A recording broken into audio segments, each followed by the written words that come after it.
Welcome back to the Get Off the Treadmill podcast for small business owners and entrepreneurs, where we show you how to build a successful business and to have a life too. We're going to dive into another topic that helps us make more money in less time and to get off the treadmill so we can experience a life of significance. And now, your host and the author of the #1 best-selling business book, Making Money is Killing Your Business, Chuck Blakeman. Today, I'm talking with Henry McCrory. He is the founder and business development lead at Creative 3 and the guy who turns conversations into clients. With years of experience in sales, partnerships, and commercial growth, he focuses on building relationships, spotting opportunities, and making sure the right deals get done. He's known for being direct, likable, and relentless about doing things properly, not just quickly. Henry works closely with brands to understand what they really need, then helps shape the offer, pitch, and plan to drive revenue. If you've ever wondered how great marketing becomes real business, Henry is the bridge you're looking for. Henry, it's great to have you with us. Yeah, Chuck, it's so good to see you again. I love my time in Las Cruces in New Mexico when John and I were out a number of months back. We had to get back, and it's just lovely to chat with you today about all things business, which obviously means life as well, and how we can lead a life of significance and affect the world around us. Yeah, I appreciate having you out here. For our American listeners, Henry's in Belfast, Ireland. And if you think his accent is bad, you should listen to the other guy who came over, John Heenan, my other friend from Belfast. Even Henry can't understand him. Yeah, so I think you're pretty good. We won't have to translate for you, but I'm doing a podcast with John, and I'll have to translate from Irish to English or from farmer Irish to English. Yeah, get one of those Zooms with subtitles, and then maybe that'll help. Yeah, for sure. Yeah, it's great to have you guys here, and I look forward to having you back when the government's open. We can show you all the fun stuff in the Oregon mountains and around us. We got a lot of great stuff. So, well, today for our audience, we're going to talk about how to grow without killing your business. And that might sound like what? It sounds like you kill your business by not growing. Well, I can tell you, Henry and I were talking before we went on air. One of my businesses, one of my 14 or 13 businesses, was a fulfillment business pre-Amazon in the it wasn't pre-Amazon. It was actually the mid-1990s. So it was about the same time, but it was for business to business.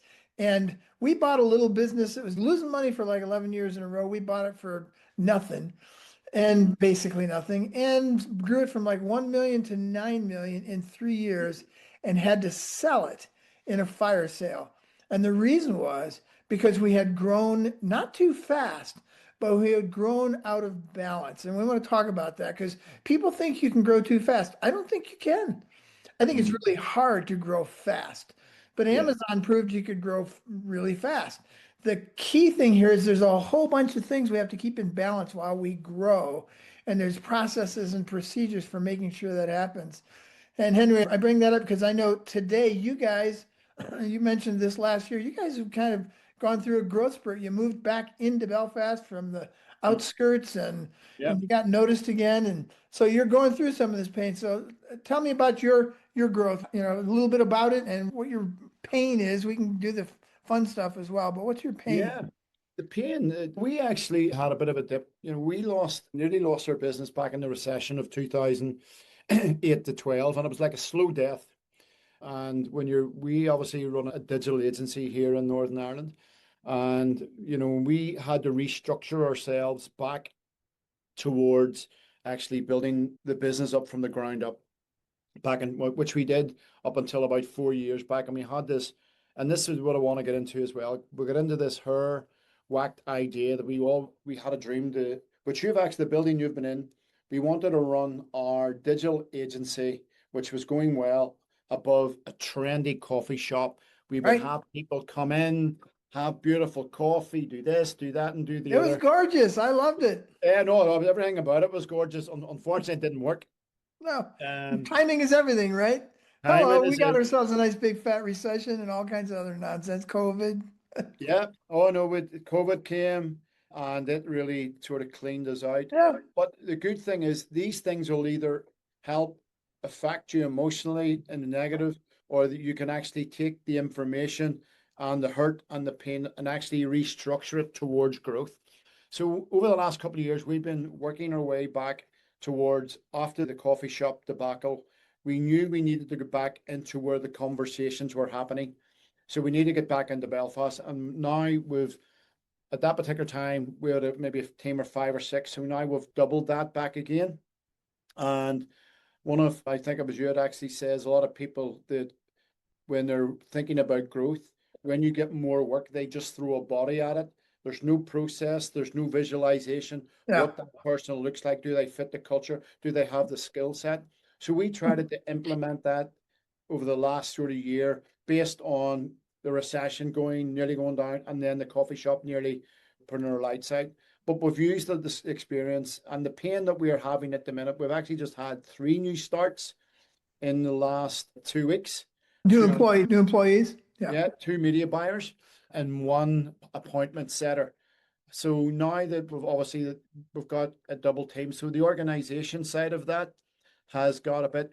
By the way, Chuck, normally in digital world, and maybe some of the listeners will appreciate that, is that agency world sometimes is really chaotic. Yeah. Yeah, because you have a lot of moving parts, whether it be design, websites. We have a full agency, so we do near enough everything from white label marketing, everything. Oh, I know. I had 2 businesses that were not marketing businesses. They were marketing support services. Yeah. And so we are adjacent to the branding and ad agencies and the marketing agencies and all those for like 13 years. And it is just crazy chaotic and sometimes. Yeah, so I delved into, I think it was Gino Wickman's Traction book, which nearly destroyed me. So I'm actually going to go back and reread it now with fresh eyes and fresh understanding what it is we're not a big agency, obviously, but we're a reasonable size for Northern Ireland. So the pain points we're facing at the minute is all the things, because I'm the business development part of it, and you're also the boss, and you know yourself, you're the go-getter of business. You're the organizer of business. You have to get paid for said business. You have to pay your bills. So we brought a lady in who's our studio manager about 6 months back, and she's been fantastic from the digital world. And she's helping us quite a bit in regards to restructuring. But again, the challenge that she has now, because she was into that in a team of 6, she's now a team of 12. So she's having to grow. And maybe, Chuck, with your experience, but a lot of the times when you're scaling a business and you know you need to scale, but for some, when you're leading a team, they're come for a day's work. They're maybe not thinking, I need to scale myself organizationally, structurally, communicationally, and all those sort of things. So yeah, it's a good problem to have at the minute. But yeah, we're trying But you remind me, what I'm hearing as you're saying this is it's raining and we have to patch the roof. Yes. And that's kind of how we do it too often, most often. We didn't think about these things while we're not growing. Yeah. But while we're growing, we got to do this, we got to do that, we got to do this, we got to do that, we got to hire these people. And it all happens kind of ad hoc and chaotic because it's raining and we got to get the hole in the roof patched. So we do it in a way that is not permanent and is not the most helpful way to do it. And every business does this. And I want to back up to something you said earlier, because I think it's really important to cover these things that when you're starting out with growth, we tend to, I'm trying to form words for it, but we hire quickly and we fire slowly as a standard. And when we're hiring, we don't have a process that we're willing to go through because we just got to get this done. And it harkens back, as you were talking, I pulled up this graphic that I created. People think I'm smart. I'm not. I'm actually kind of dense and I make all kinds of mistakes, but I learn from them.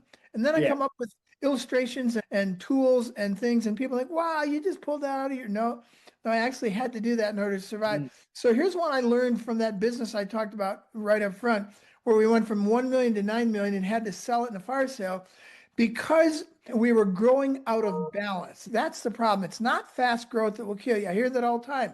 Fast growth will kill you. Slow down. No, it won't. Growing out of balance will kill you. And so if you hire the wrong people, That'll kill you if you don't have enough cash flow. So I'll just bring this up. Here's what happened to us. Here's at least, there's more things than this, but here's a bunch of things that you have to create balanced growth. You got to have, if you're, let's say you moved back into Belfast and you got all this fancy square footage, but you didn't get any customers. Well, then you're out of balance in terms of your square footage. You got too much of that. Or if you have too many customers, I've had people who had too many customers and didn't have enough production. Or you buy a lot of machines or a lot of production space and you don't have enough customers, or you don't have enough cash flow, or you don't have the right partner vendors because you're growing too fast, or you don't have the right people. Any one of those or any combination of those not keeping up with the growth will put you out of business. And when I did this for myself, it was cash flow, and I realized this is like giving myself the finger. I gave myself the finger as we grew in that fulfillment business. Everything grew except our cash flow. And we didn't have the sense to go out and actually get a loan or get money from somebody else. Well, I'll give myself credit. I actually had the sense, but I was a minority stakeholder, minority owner in that business. And somebody came to us and said, hey, I'll drop, $1 million or $2 million on you guys to fund your growth. I want 30% of the business. And I said, great, let's do it. And the other guy wouldn't do it.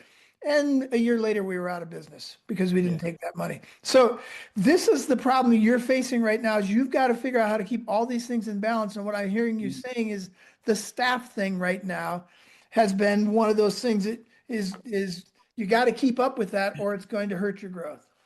No doubt about it. And one of the things that I've learned from yourself and the 3 to 5 Club is about what is the highest, best use of your time. And I know over the years that seemed to be like a thought over here that could never become a reality. Yeah. Because you're dealing with the production, you're dealing with the staff, you're dealing with the cash flow, you're dealing with all those sort of machinery and all those sort of type of things. And we work in a digital space, and someone maybe would break a lens and it's 1,500 quid, but maybe $2,000, and it's done like that. And you're trying to manage all those things. But what we've endeavored to do in the last 3 months, and it's harder for probably Chris than me, is that we wanted to actually strategically be part of the strategy that not just works for the business that we have, but it gives us the time and the energy and the creativity to work with each client as they go to work the strategy, to find out there is your target market. Let's go there, start with the end in mind, Covey. Then let's pull the strategy back, and here's the building blocks. And that's been a real challenge for us, because tomorrow, actually, we're out in 2 or 3 meetings tomorrow. And I know Christopher's going to get the twitches because he is a very creative, he's a hands-on guy. And that's what he identifies with. His strength is in what he produces. Whereas I'm trying to work at a different part of his brain, because he is quite strategic, but he's creatively strategic as well. And we need him off the tools. I don't know if that's a term in the States, off the tools, to actually be working on. And there's times we'll have to put him on. Yeah, he shouldn't be making the chairs. He should be designing the chairs. He should be designing off the tools. Off the tools. So we need him off the production line. Him and I are spending time together. So he's having a bit of a challenge to get that round his head, because when something breaks over there, he knows he's got the skill set, the speed to fix it. So I want to stop you there, because it just dawned on me, this is another thing that if we don't grow this thing, this will put us out of business too. Our mindset. That's right. He's your partner. And I know for years, when there were 4 or 5 or 6 of you, it worked just fine for him to be one of the chair makers, one of the tool guys. But he's growing, he's stretching, he's having to learn a new mindset. And that mindset has to keep up with your growth as well. So that's another one of those things that has to grow. And I see this so many times in businesses where even when a business gets to 50 or 100 people, or sometimes 500, the CEO or the founder can't change their mindset from when they started out. I think it was Marshall Goldberg wrote a book about what got you here won't get you there. Yeah. And I don't know if he didn't write a second book around this, but it's also about the people who got you here won't get you there. And so the person you were when you started this thing will not get you to where you want to be. And I would say most often, as I'm thinking about it, blinding flash of the obvious for me, that is the number one biggest problem in growth is that the business owner's mindset and habits do not change to fit the growth. So thanks for bringing that up. That's disturbing. Well, I can actually, if you want to delve into that, I can actually tackle that from a really personal experience. Because we were always in the agency world where it's all about the aesthetics, the look, the website look well, the brand look well, the design look well. We are transitioning from Creative 3 Media, which we are, and we still are, and we will have retained that, towards a new business called Surge Performance Marketing. So that's a very massive part of our future, because all the beautiful stuff that we have been creating over the last X amount of years is being lost in this mind-binding scroll, and we weren't standing out. So that's why we ended up planning to go into the performance side of stuff. And I sat with the team about 6 months back, and Surge had no employees in any shape or form at that particular time. But I knew the mindset involved in our agency, and I also, because I'm out in the world with other performance marketers. Yeah. And if any of your viewers know Abby, your dog, we live in a agency world of Abby's. It's a beautiful dog. It's touchy-feely. She's lovely and blah, blah, blah. The guys over in the performance marketers are some of those wolves that you see up that mountain, or mountain lions. That's they will right. cut you to bits, because it's just about the result. It's about, I see food, I eat food. It's about me, and it's about no one else. Metrics.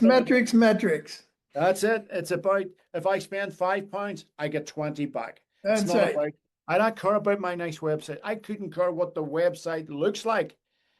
Bring me the money. That's Show right. me the money. Yeah. From that Tom Cruise film. And that's that. And I said to the guys, I said, look, there's a transition happening. And I'm hoping above hope that some of you guys can transition. But because I'm living in it and they're still in their agency bubble, most of them have not transitioned over.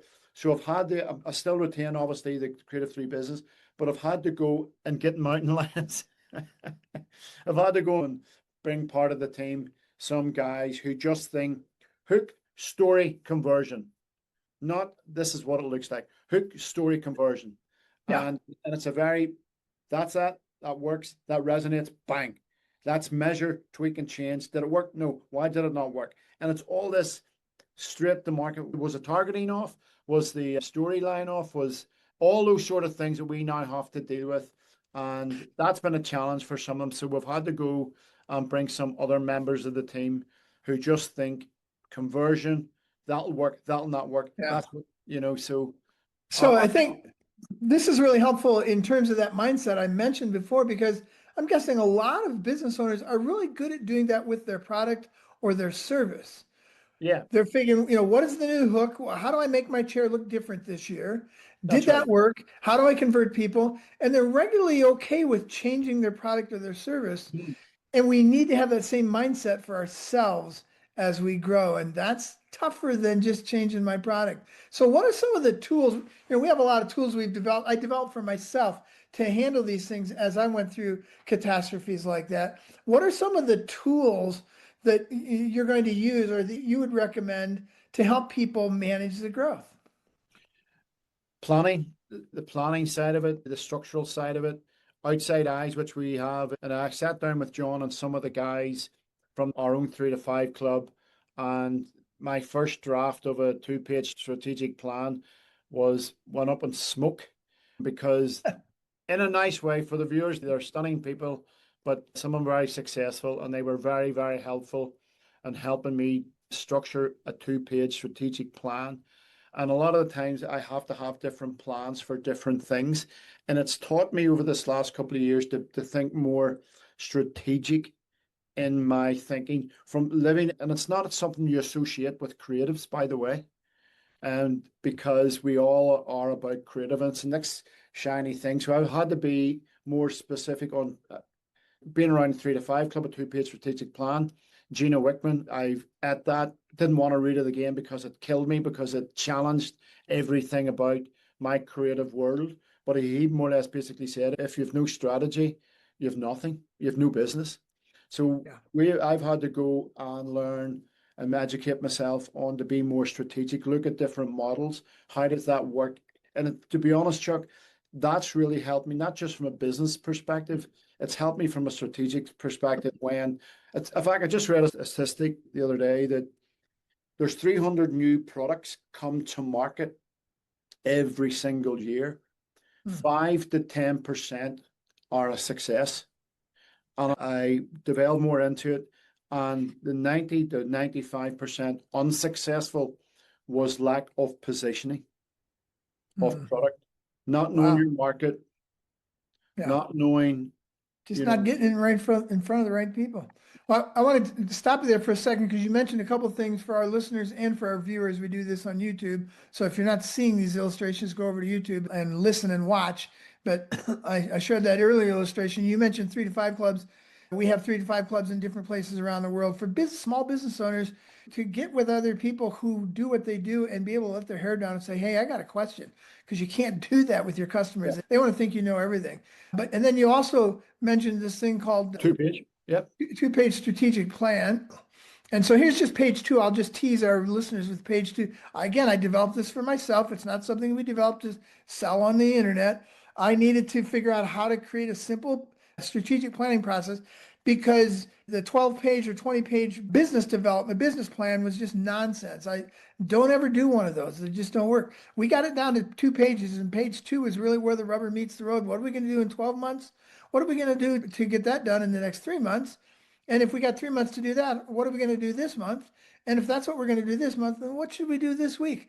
And that's page 2 of the strategic plan. It becomes very tactical in order to get this year's planning done. So just wanted to share that with our listeners. That's a great tool to help you manage growth. And we use it just in the day-to-day. We have used it for 20 years.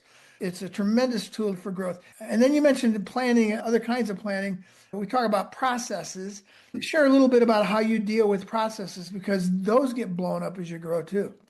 Well, we've got various tools on, we have a Notion board there, and a PickFlow. We have a couple of different software packages, because this used to drive us absolutely nuts, was that we would get a job in, and maybe somebody, if we were white labeling a marketing company in, we were actually fixing their website, because a lot of people who come to us they just think they need business, but they haven't got a good website. Their social channels are atrocious. They probably don't have a tracking pixel on their Facebook. So we actually have to go back to the start. Whereas before we would have just went and started to market these guys. So the processes have been really, really helpful to us to say, right, okay, we know we're going there. Let us look at base level and what's your website like? What's your socials like? What is your profile like? Is it optimized does it send the right messaging? Is your website saying the right message? We see on a lot of occasions is that because people and businesses evolve, their website and their social channels are left archaic, and they may have had 1 or 2 services. And then you've probably heard this yourself. Chuck, I didn't realize you'd done that. I've only been doing this service for 2 years. I've been on your website 4 times. I didn't know that. I've never seen that new service once. So that has helped us to become more, right, let's go to base level and build. It doesn't matter if you've been going 10 years. We look at it from a structural point. What can we build on for here? It's okay us bringing different businesses in to do different things, but we have to build up the structure. When we're doing ad sets, we have to work a separate strategy for that. And a lot of the times, and you would have faced this more than me, a lot of the guys don't really know who their target market is. They maybe have an ideal client, maybe of who they would like, but we have to work out what profile, what do they actually look like? Do they turn $1 million? Do they turn 2 million? Do they, can you build a business at that? I actually spoke to a solopreneur the other day, and he asked me, how do I scale my business? And we chatted through some things. And one of the first things I had said to him, look, here's how I could probably drive your business to a new market with all these lovely people with big houses. You have been working your business at this level for the last 5 years. Do you have the services and the structure in that actually take Yeah. a big house on. Yeah. So what I hear you talking about is that before you were kind of winging it. You were taking somebody wherever they came to you and you took them from there forward. And you'd find people at different places and you just work with them. And now I hear you developing some consistency Yeah. and saying there's a process. And we know that if we don't cover these things that we used to not cover before we get to what you actually came to us for, then we're not going to be able to help you. That process becomes really important for our listeners, from my perspective. Again, something I learned doing it the wrong way is that the reason we write down our processes is not so that we can feel good and we can put them on our shelf with our shelf help books to help our shelf look good. Yeah. That's usually why people do that stuff. We don't do anything with it. No, we do it so that we can actually have a consistency around our process. We know what our process is and we're going to run it because we know that that consistency is what develops trust. I've said this so many times, something that dawned on me just like 5 years ago. The number one asset every business has is trust. It's not people, it's not assets, it's not intellectual property. It's none of that stuff. If you don't have trust, you're done. That's your number one asset. And how do we get trust? Well, the number one practice to get trust is consistency. Say what you're going to do and do what you said. And every time I experience you, I get that same experience, that same great experience. And that's where process comes in. I don't like process. I'm not a process guy. I'm left-handed, right-brained, ADHD, dyslexic. I played in orchestras. I don't like process, but I love what it does for me. And I love that it gives us that consistency. So that's another thing you can do besides a simple little strategic plan to manage your growth. You need to have simple little processes to manage your growth and not a lot of them. It's just a few processes, a process for how we build the chair, a process for how we buy our chair parts, Yeah. a process for how we market this thing, 3 or 4 great written processes and then run them. So I'm sure you've experienced the difference since you started doing processes. You actually put up the 2-page strategic plan from the 3 to 5 club, and I had noticed obviously at the top, which I've noticed because I've filled that document in, is that the rocks. And I had an interesting conversation with our studio manager, Aoife, who is a very vivacious girl, very excitable, very passionate about helping the business grow. And she came in and she says, Henry, we need to be doing this. And I mean, no, we actually need to be doing. I would love to implement that. I would love to implement that. And she brought about 4 or 5 things. I says, Aoife, see every one of those things. I absolutely love them.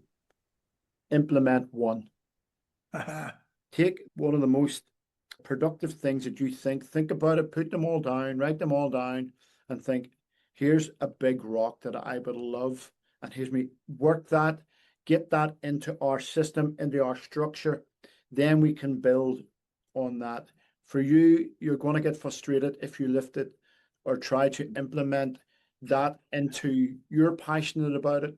The staff will not be as passionate about it. They will understand it and potentially like it, but they would probably not implement it. But if you took that, and I think it was at Wickman and said that when you're implementing a process and you've went to I think at the 7th time, speak as passionately about it on the 7th time as if they're hearing it for the first time. And as if you're saying it for the first time, because they are hearing it for the first time, aren't they? Yes, that's right. And I've tried to get this through to especially we're putting a leadership structure into it, is that what you are saying, guys, mightn't be what is being heard. And I remember, and someone actually kicked back on me, and I said, look, and to do these in counseling terms is that, what am I saying? Repeat back, and what are you leaving with the information that you can implement? And someone said to me, I am not going to treat anyone like a child. And I said, no, you need to get that completely out of your head, because if the reason why you're frustrated is that what you're actually saying is not being heard on the other side. And if it's not being heard on the other side, it can't be implemented. So we have a responsibility to create better communication in a clarity, in a 1, 2, 3 step process that someone can lift from there. And that's the reason why you're frustrated. So change, because if you don't change it, you're going to be frustrated in 3 months' time. Yeah. And one of the reasons, just on the other side of that, Sometimes we wing it because it feels more like fun to us as business owners. I already made that chair. Let me make it a Yeah. little different this time. And then next time I'll make it a little different. And the guy we sold chair number one to refers somebody to us and says, hey, this guy made this chair for us. You should get your chair from him. And the chair is completely different. And the owner thinks they're doing a great service because they're constantly improving their chair. There's Yeah. nothing wrong with constantly improving. But boy, too often we do things because we get bored, and you can't afford to get bored, which is what you're saying. You got to share this process, and you got to do this process for this customer with Mm. the same zeal and passion that you did it for the first customer The first time. 150 people ago. And then when you find something that should change, good, change it, Yeah. but then keep to that until you're sure that you want to change something else. Don't wing it. One of the things that we have seen this, and especially, and we have winged it in the past. But the key thing is, I actually came out of a meeting a couple of months back with one of our creatives, and we had the twofold thing to implement. And to be honest, we done this particular bit, not the standard we wanted to portray. And the client knew it, but we done something over here really, really well. And I come out and I said to the creative, what did you learn? Says, look, that seemed to go ahead. No, I need to find out what you actually learned. For me, we dodged the bullet Yeah. today.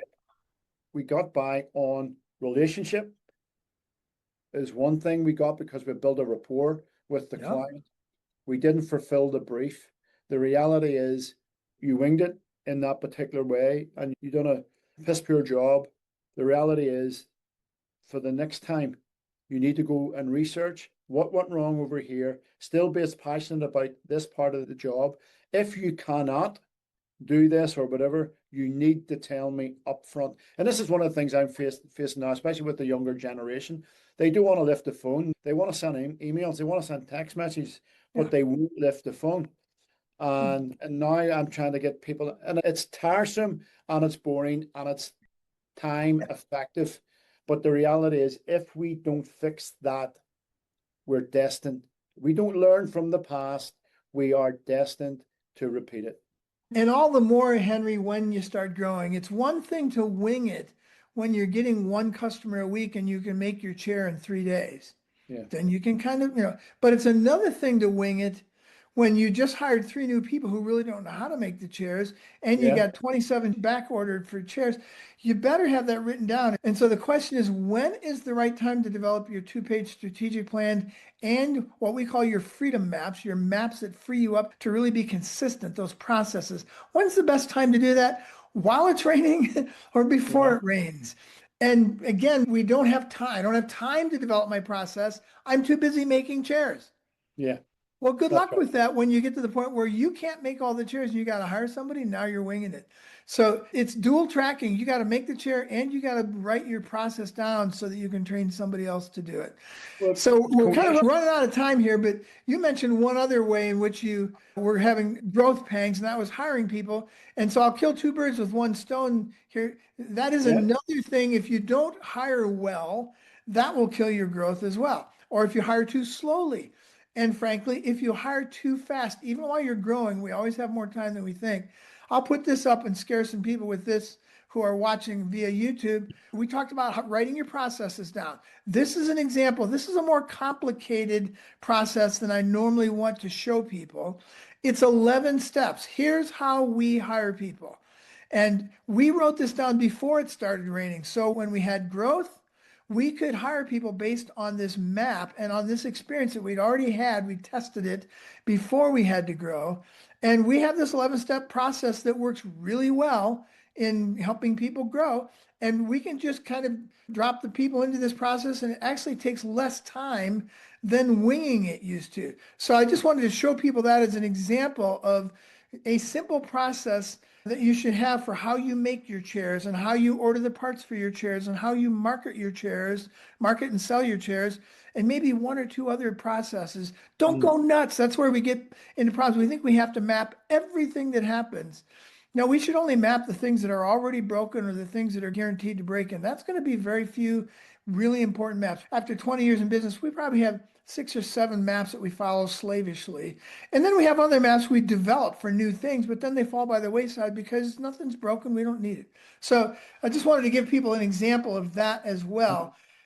Write your processes down before it rains. Well, that was the main thing. We actually implemented quite a bit of that 11-step process to the point where when we were hiring the creative and the setter was that we had actually set some creative off for them to reproduce. Look, we're around this industry a long, long time, but we've done 3 interviews. We've actually done 3 separate interviews, and the last one was a more of a creative test, whereas we would never have done that before. We done the relationship side at the start. That was a good fit. We were very clear on the money's involved and stuff like that. Then we done a separate interview with Chris and I. Then we set them a creative, and we were just building a process up, which we would never have done stuff like this, Chuck. We'd have got a body and go and work. Whereas they checked us out, they got to know us, what our ethos was, our culture. Would they fit with the culture? Would they fit with the team? What's their communication skills like? Yeah. And there was one lady who was a complete standout, and she was hungry. And it was just so refreshing. But I know I wouldn't have done that without the 3 to 5 Club to say, what does that person look like? Don't just think about the creative side of it. Think about the culture. Think about, are they process-led? Do they have, structure? And Henry, these are not things we think of when we are in the panic hiring mode. No. We get into what I call the fog a mirror approach. If somebody can fog a mirror, they're hired.